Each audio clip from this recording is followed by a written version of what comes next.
최정만 형제가 언론에 가서 심장이 바운스 한다는데 오늘은 저도 이렇게 가슴이 뛰는지 모르겠네요.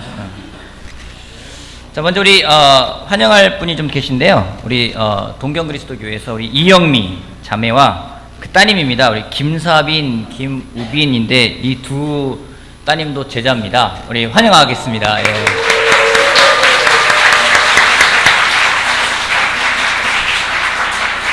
네, 이영미 자매는 지금 동경에 계시고요. 우리 우빈이는 고3 지금 동경에 있고요. 사빈이는 대학교 1학년이죠. 새내기입니다. 그래서 지금 서울교회에 있습니다. 그래서 여러분들 많이 격려해 주시고 또 교제해 주시면 감사하겠습니다.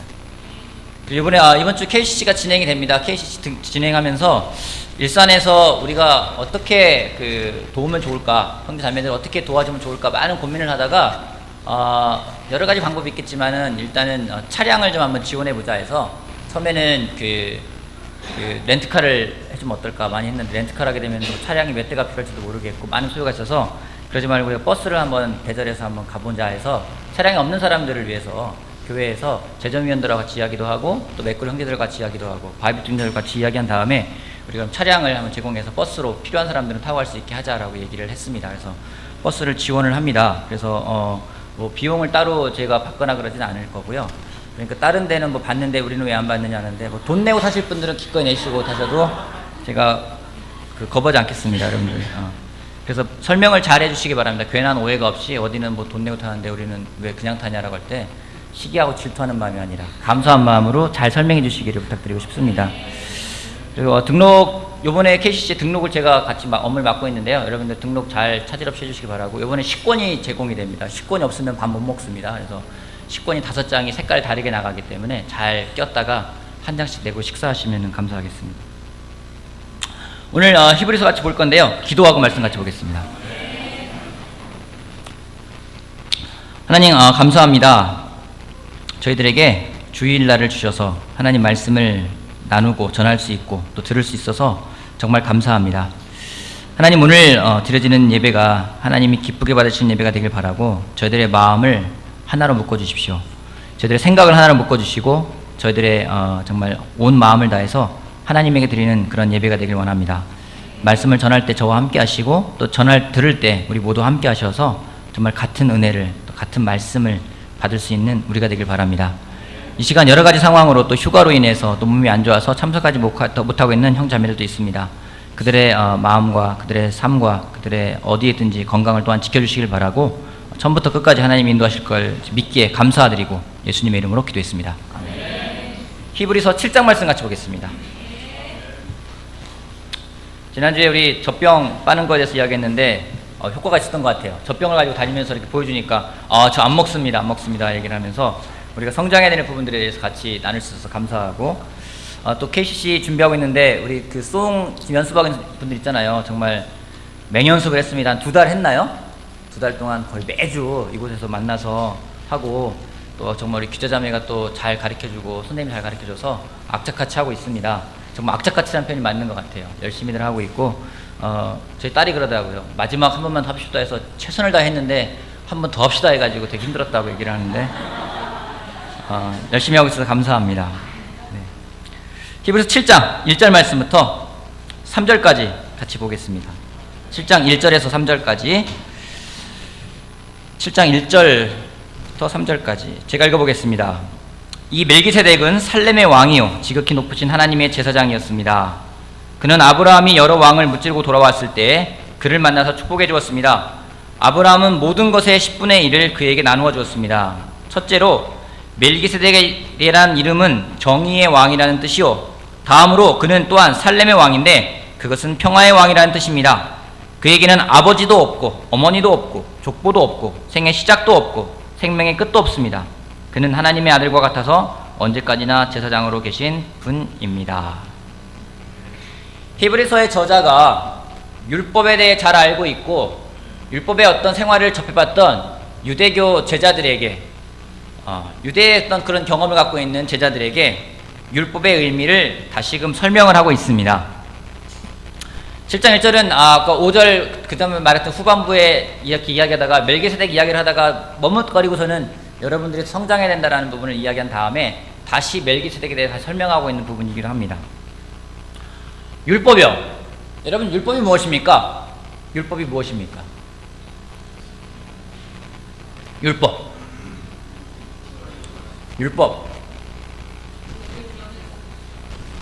자신있게 말하세요. 괜찮아요. 여러분 말하는 게 다 정답이니까 괜찮아요. 네. 율법 뭡니까? 율법.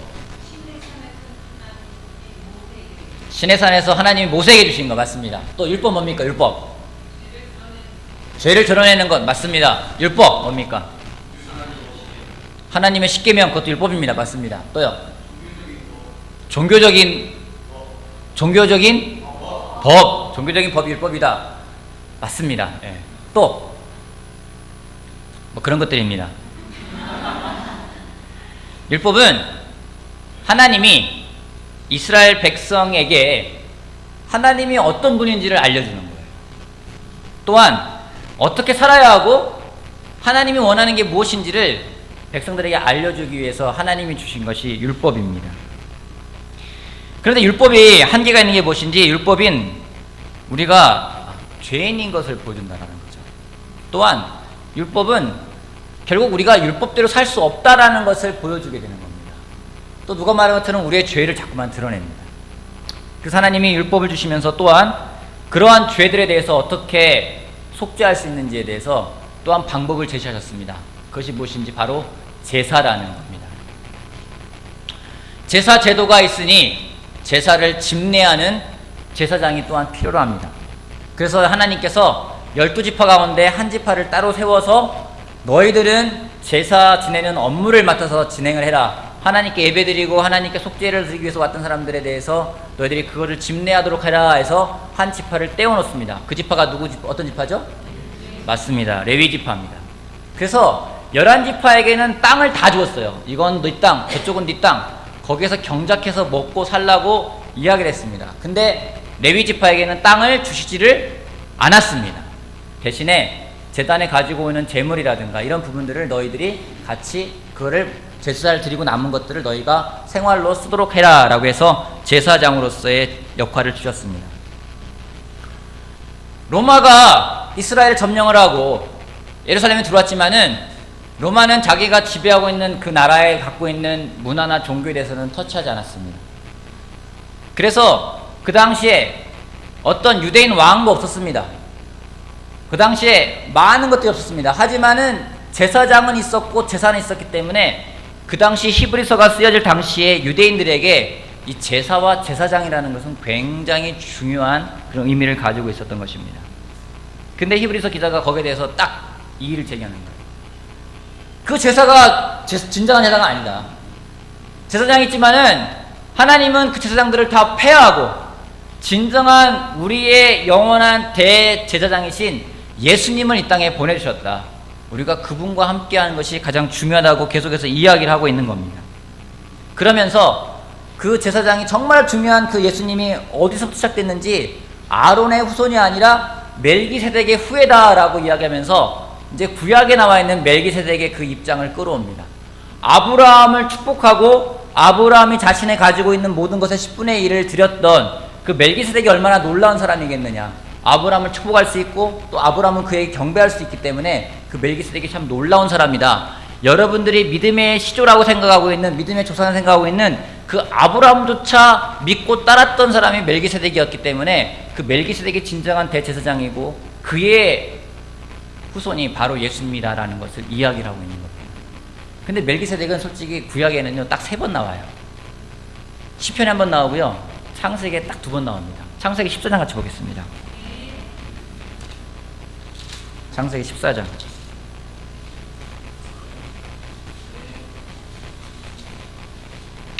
17절 말씀부터 20절까지 한 절씩 교도 갈게요. 저랑 여러분 한 절씩 같이 교도를 읽겠습니다. 17절 제가 읽고 여러분들 18절 읽으면 됩니다. 아브람이 그돌라오멜과 그와 동맹을 맺은 왕들을 쳐부수고 돌아온 뒤에 소돔 왕이 아브람을 맞아서 사회 벌판 곧 왕의 벌판으로 나왔다.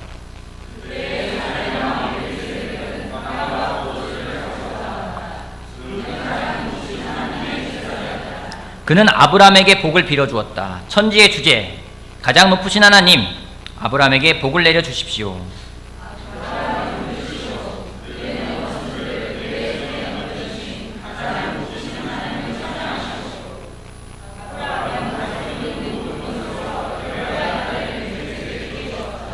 이 끝이에요. 구약의 멜기세덱에 관련된 건 이게 끝입니다. 더 이상 나오지 않습니다. 멜기세덱이 제사장으로서 아브라함에게 복을 빌어주고 11조를 내고 아브라함은 그에게 11조를 드리고 구약에 나오는 이 멜기세덱과의 관계는 끝입니다. 근데 히브리서 저자가 다시 이 멜기세덱을 끄집어내요. 그리고 그와 예수님과 연관을 시킵니다. 다시 히브리서 7장 다시 돌아가 볼게요. 히브리서 7장을 들어가 보면요,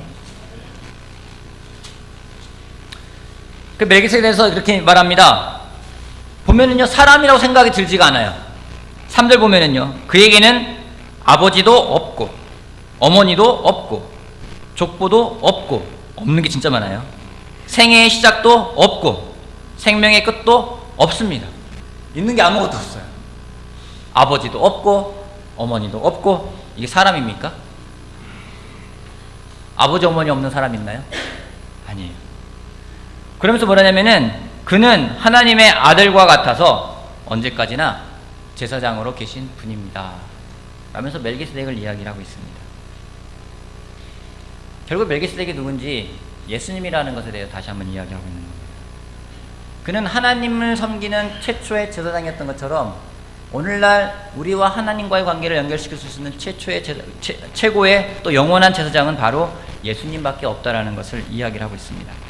근데 멜기세덱에서 이런 말을 하고 있습니다. 2절 보면은요, 아브라함은 그 모든 것의 10분의 1을 그에게 나누어 줬습니다. 첫째로 멜기세덱이란 이름은 정의의 왕이라는 뜻이요, 다음으로 그는 또한 살렘 왕인데 그것은 평화의 왕이라는 뜻입니다. 그러면서 멜기세덱이라는 사람의 이름의 의미를 또한 설명합니다. 여러분, 이름의 의미가 있죠, 그죠? 저는 김호입니다. 호자는 호랑이 호자입니다. 몇 번 말했지만 저희 아버님이 아주 무서운 사람이 되라고 이름을 지어주신 거예요. 누군가 이름만 들어도 정말 벌벌 떨 정도로 이름을 지어준다는 게 호랑이 호자를 택해서 호자를 쓴 겁니다. 사람들은 호호호 웃고 맙니다.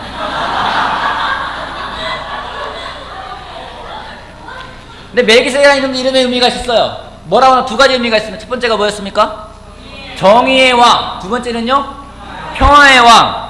예수님의 이름하고 똑같습니다. 우리가 예수님을요, 크리스마스 때 많이 들었지 않습니까? 평화의 왕으로 오셨다, 정의의 왕으로 오셨다 말하는 것과 똑같이 멜기세덱 또한 똑같은 의미의 이름을 가지고 있습니다. 정의의 왕, 평화의 왕이라고 이야기합니다. 근데 이 정의라는 것하고 평화라는 것하고는 같이 공존하기가 힘들어요. 질문해 보겠습니다. 나는 평화주의자다. 손 한번 들어봐 주십시오. 나는 평화주의자다. 맞아요. 영명수님은 평화주의자 맞는 것 같아요. 네. 평화주의자. 손 높이 들어줘서 괜찮아요. 평화주의자. 평화주의자. 제가 볼 때에 거의 대부분 맞는 것 같습니다. 한두 명 빼고는. 아니다. 나는 평화보다 더 중요한 거는 정의다. 손 한번. 정의. 난 정의가 더 중요하다. 정의가 더 중요하다. 맞습니다. 여러분, 이 두 가지 개념은 항상 우리 인간 삶에서, 역사에서 항상 많은 것들을 만들어냈습니다. 평화를 원하느냐, 정의를 원하느냐. 우리 정의를 구현해야 된다. 정의를 실현해야 된다. 정말 올바른 그런 나라를 만들어야 된다. 그런 가져가야 된다. 그거에 나온 정치 체계가 있습니다. 최고의, 인간이 만들어낸 최고의 정치 체계가 있습니다. 뭔지 아십니까? 공산주의입니다. 공동 생산, 공동 분배. 얼마나 놀라워요. 아무도 내 것을 내 것이다 하지 않고 우리 모두가 다 하나 쓰는 정말 사도행전에 나와 있는 모습이 바로 공산주의라고 생각이 듭니다. 공산주의 멋있는 그 체제 아닙니까? 그래서 제가 공산주의 체제자를 수호하는 사람은 아닙니다. 공산주의 그거예요. 우리 모두가 평등하게 살자.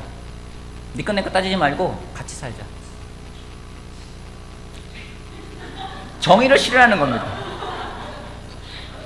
정의를 실현하는 거예요. 근데 그 반대로 평화. 우리 모두가 다 각자의 기본권이 있는 거 아니겠어? 우리 모두가 다 같이 더불어 살면 좋지 않겠어? 민주주의입니다. 다수결의 원칙도 있기도 하고요. 많은 것들이 있습니다. 그래서 인간은 항상요, 정의가 먼저냐, 평화가 먼저냐. 정의를 구현해야 돼. 아니야, 평화를 가져가야 돼. 이 상반된 개념처럼 가져가는데 멜기세덱은 정의의 왕이기도 한과 동시에 평화의 왕이라는 이름도 갖고 있다는 거예요. 근데 이것은 예수님의 모습과 아주 똑같습니다. 요한복음 1장 같이 보겠습니다. 요한복음 1장. 저 오늘 설교 제목은요, 종교와 믿음입니다. 종교와 믿음. 종교와 믿음. 무슨 말을 하는 거지? 막 하실 텐데, 종교와 믿음입니다. 요한복음 1장 14절 말씀 볼게요. 그 말씀은 육신이 되어 우리 가운데 사셨다. 우리는 그의 영광을 보았다. 그것은 아버지께서 주신 외아들의 영광이었다. 그는 은혜와 진리가 충만하였다. 예수님에 대해 표현하고 있는 것 가운데 그는 은혜도 충만하고 진리도 충만했다고 이야기를 하고 있습니다. 은혜만 있는 것도 아니고 진리만 있는 것도 아니고 은혜도 충만하고 진리도 충만했다고 합니다. 율법이 모세를 통해서 받았다면 은혜와 진리라는 것은 예수님을 통해 받은 거라고 요한복음은 이야기하고 있습니다. 여러분, 율법을 따라서 하나님을 믿는 걸 종교라고 합니다. 그렇기 때문에 종교의 시작은 두려움에서 시작을 합니다. 하나님이 벌 주실까 봐. 하나님 말을 듣지 않으면 하나님이 나를 질책할까 봐. 그건 종교라는 겁니다. 더운 날, 여러분 더위를 뚫고 이곳 일산 행신동에 있는 예배당에 왔습니다. 많은 걸 할 수 있지 않습니까? 올림픽도 하고 있겠다. 하이라이트도 볼 수 있겠다. 많은 걸 할 수 있습니다. 근데 굳이 주일날 예배당에 오신 이유는 무엇입니까? 내가 지난주에 한번 빠져가지고 여행 가다가 사고 나가지고 벌 받았다. 절대 빠지면 안 돼. 그런 마음입니까? 주일날 예배하지 않으면 찝찝하고 왠지 하나님이 나를 벌하실 것 같고 그런 마음입니까? 11조는 우리가 왜 하나님에게 드리는 걸까요? 안 드리면 하나님이 나에게 주신 것들을 다 가져갈까 봐. 종교적이라는 것의 특징이 있습니다. 종교적이라는 것에는요, 열심이 있고 충성이라는 것이 있습니다. 그 가운데 기쁨이라는 것은 없습니다. 많은 경험을 경험했어요. 예전에 교회를 다닐 때도 정말 열심이고 하나님에게 정말 항상 그분에게는요, 죽도록 충성하라. 그러면 생명의 면류관을 내게 주리라. 이 말씀을 항상 외우시면서 정말 충성스러운 사람이 있었어요. 근데 기쁘지는 별로 않는 거예요. 기쁨 없이 끊임없이 또 다른 사람들을 정죄합니다. 그렇게 살면 안 돼! 이야기를 계속하고 다닙니다. 나를 열심히 꾸미고요, 다른 사람이 나를 어떻게 볼까? 항상 전전긍긍합니다. 여러분, 하나님이 우리가 하나님을 모시고 하나님을 섬기는데 무서워서 벌벌 떨면서 섬긴다면 하나님이 기뻐하실까요? 그건 종교적인 삶이 될 것입니다. 요즘에 전기세 때문에, 누진세 때문에 말이 많습니다. 신문을 보니까 그런 말이 있더라고요. 탑골공원에 나와 있는 할머니, 할아버지를 보니까 집에 에어컨이 있대요. 근데 안 뜨신대요. 그래서 그분들을 갖다 표현하기를 에어컨을 모시고 사는 사람들이라고 표현합니다. 있는데 즐기질 못해요. 무서운 거예요. 두려운 거예요. 잘못 사용했다가 벌 받을까봐, 많은 요금이 나올까봐 두려워요. 그래서 즐기지도 못하고 그냥 전전긍긍 살면서 열심히 닦으십니다. 열심히 청소하십니다. 근데 안 트십니다. 종교적인 그런 거 아닐까요? 열심히 있어요. 충성을 해요. 마음이 기쁘지가 않아요. 왠지 근데 안 하면 두려운 거예요. 안 하면 벌 받을 것 같고. 우리가 하나님께 붙어있다는 말을 사합니다. 하나님께 붙어있는 삶은요, 종교적인 삶을 말하는 것은 아닙니다. 로봇같이 사는 삶이 종교적인 그런 삶을 사는 거 말하는 거 아닙니다. 하나님에게 뿌리를 내린다는 것은요, 하나님에게 얽매여 있는 게 아닙니다. 지난 주중 예배 때 연에 대해서 비유를 했습니다. 연 한번 다시 보여주시겠어요? 화면 좀. 방송실 한번 연 좀 한번 보여주세요. 연 비유를 하면서 좀 삶이 연 같지 않나 생각해요. 연입니다. 연. 어때요? 연 보면 어떻습니까? 자유로워 보여요? 아니면 얽매인 것 같아요? 뭐 여러분 뭐 저 연을 보면서 저 연줄 끊어버리고 싶다 그런 생각 들어요? 여러분 연이 왜 하늘을 날 수 있을까요? 바람을 부니까. 바람 불면 무조건 날 수 있을까요, 연이? 여러분 바람 부는 날 연 날려보십시오. 끈이 없으면요 절대로 날리지 못습니다. 연이 하늘을 날 수 있는 이유는요 끈과 연결되어 있기 때문에. 연이 끈과 연결되어 있기 때문에 바람이 세게 불면 세게 불수록요 더 높이 올라갈 수가 있습니다. 근데 우리는요 왠지 얽매여 있는 것 같아요. 저 줄을 끊어버리면 내가 더 자유로울 텐데. 여러분 연줄이 끊어지잖아요. 연줄이 끊어지면은 연이 끊어져서 날아가는 거를 연이 날아간다고 표현하지 않아요. 연이 떠내려간다고 표현해요. 바람에 휩쓸려서 떠내려가는 겁니다. 바람이 불면은요 어떻게 주체를 못해요.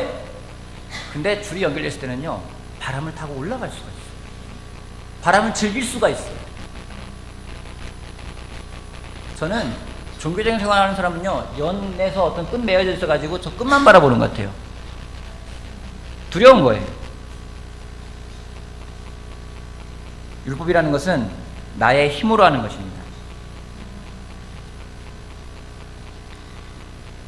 종교적인 것이 가장 위험한 것 중에 한 가지는 하나님을 알아가되 내 머릿속에 만들어진 하나님을 섬기기 쉽다라는 겁니다. 요즘에 그런 생각을 많이 합니다. 시간이 갈수록요 내가 정말 마음으로 하고 있나 머리로 하고 있나 스스로 질문을 많이 해요. 내가 머리로 하나 마음으로 하나. 근데 여러분 참 저를 돌아봤을 때 머리로 하는 경우가 더 많더라. 그러니까 즐겁지가 않아요. 종교적이 돼버리는 거예요. 머리로 하는 건 종교적으로 하는 겁니다. 마음으로 하는 건 믿음으로 하는 거죠. 근데 머리로는 많은 걸 알면서 하는데 마음으로는 그만큼 못해요. 그냥 머릿속에 내가 만들어 놓은 하나님을 모시고 있는 건 아닌가 생각이 들었습니다. 어제 밤에도 곰곰이 생각해 봤어요. 내가 믿고 있는 하나님은 성경에 나와 있는 하나님을 믿고 있는가? 아니면 내 머릿속에 만들어진 하나님을 믿고 있는가? 내가 섬기고 있는, 내가 알고 있는 예수님은 성경에 나와 있는 예수님인가? 아니면 내 머릿속에 만들어 놓은 예수님? 때로는요 내 머릿속에 예수님이 더 강해요. 그래서 성경에 나온 예수님 알려줘도요 아니라고 합니다. 정말로 강하게 부인을 해요. 하나님을 알려줘도요 강하게 부인을 합니다. 어느덧 종교인이 되기 쉽다라는 거죠. 그냥 내 머릿속에 만들어 놓은 하나님, 내 머릿속에 있는 그 예수님, 그게 전부 다인 것 같아요. 그렇기 때문에 가슴으로 하는 게 아니라 머릿속으로 알고 있는 하나님이 두려워서 하는 걸 살아간다면은 우리 삶은 계속해서 종교적인 삶이 될 수밖에 없다라는 겁니다.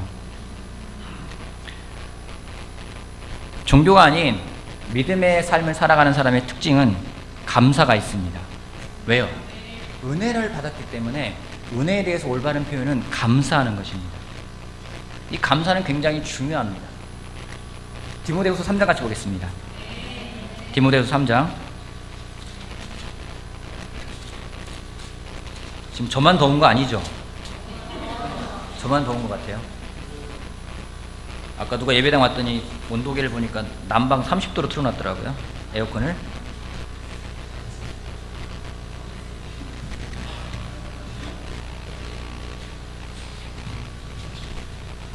(3장)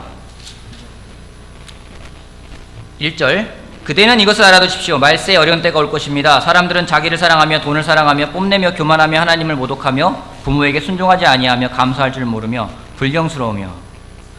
말세 특징 가운데 한 가지 뭐라고 나왔는지 감사할 줄 모르는 거라고 이야기하고 있습니다. 종교적이 되면은요 감사할 줄을 모릅니다. 근데 믿음의 생활은요 감사하는 삶입니다. 감사는요 배워야 돼요. 감사는 저절로 되는 게 아니에요. 한번 물어보고 싶습니다. 여러분 감사를 배우고 있습니까? 감사에는 기쁨이 있습니다. 예수님의 은혜를 경험한 사람은요 감사하는 삶을 나올 수밖에 없고요 감사를 표현할 수밖에 없습니다.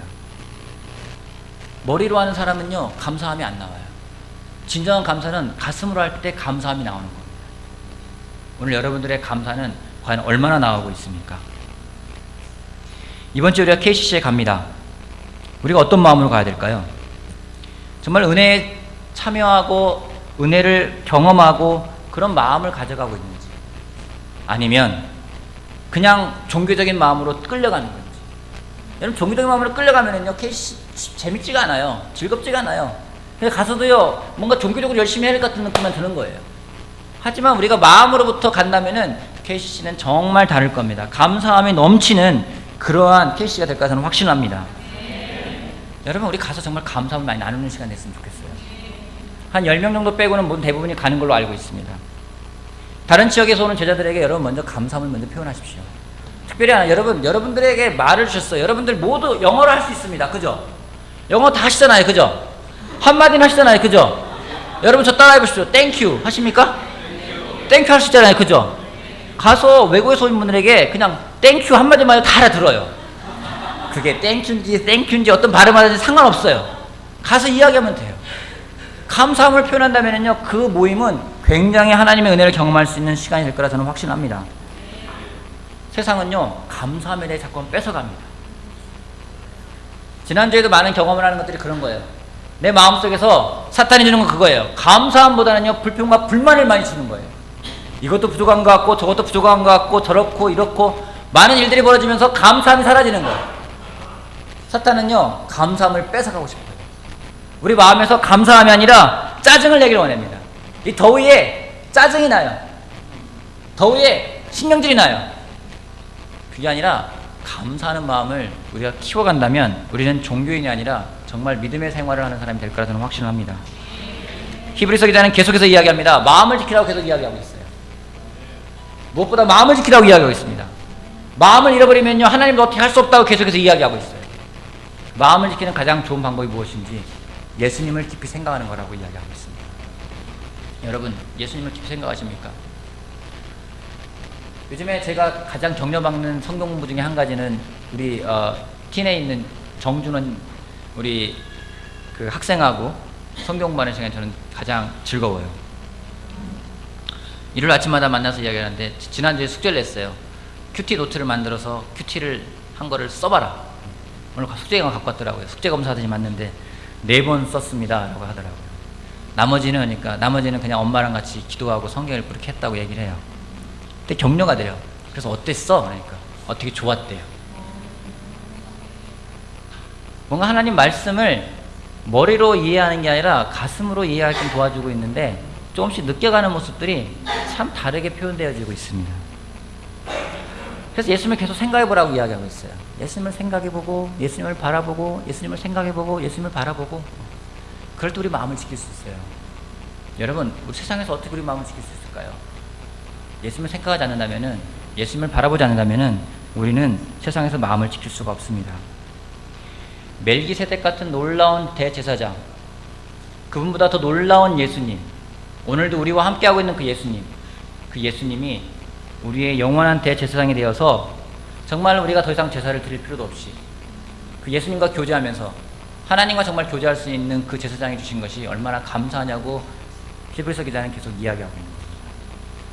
여러분이 드리는 그 유대교의 그 제사보다 더 놀라운 것이 예수님이라는 걸 이야기하고 있어요. 그 예수님을 바라보고 예수님을 만날 때 진정으로 종교인이 아니라 하나님이 주는 기쁨에 믿음에 생활할 수 있다고 히브리서 기자는 이야기하고 있는 겁니다. 여러분에게 정말 질문 한번 다시 드리고 싶습니다. 무엇을 생각하고 있습니까? 무엇을 얻고 싶습니까? 무엇을 바라보고 계십니까? 예수님을 깊이 생각하길 바랍니다. 예수님을 바라보길 바랍니다. 예수님을 원하길 바랍니다. 그래서 예수님이 정말 여러분 마음속에 가득 주는 감사함이 넘치는 우리 모두가 되길 바라겠습니다. 여러분 끝나면은요 꼭 감사함을 많이 나눠주십시오. 우리 마음속에서 감사함을 표현하는 우리가 되길 바라겠습니다. 그래서 이 감사할 줄 모르는 이 마지막 세대에 정말 감사함을 전하는 우리가 되길 바라겠습니다. 종교가 아니라 믿음입니다. 율법이 아니라 구원입니다. 복음입니다. 그것을 기억하고 예수님 바라보며 나아가는 우리가 되길 바라면서 말씀 마치겠습니다.